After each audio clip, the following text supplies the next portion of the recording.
Today, I'm going to show you how you make your own brownies. Enjoy!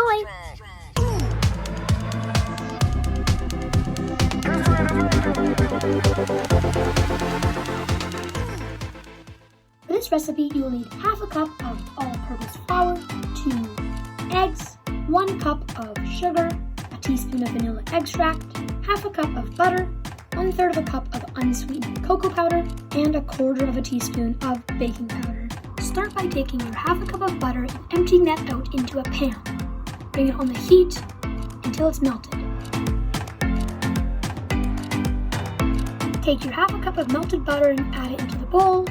Take your 2 eggs, crack those in as well. Then add in your 1 cup of sugar. Add in a teaspoon of vanilla and mix it all together.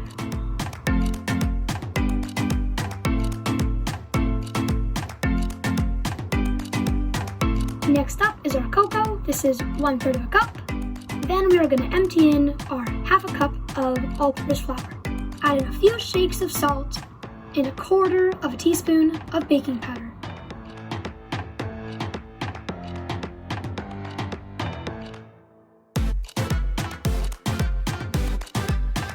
Take a baking tin that's greased with butter and empty in all of your chocolate batter. Take your masterpiece and put it in the oven at 350 for 25 to 30 minutes. Cut it into mini squares the size of your liking, and here you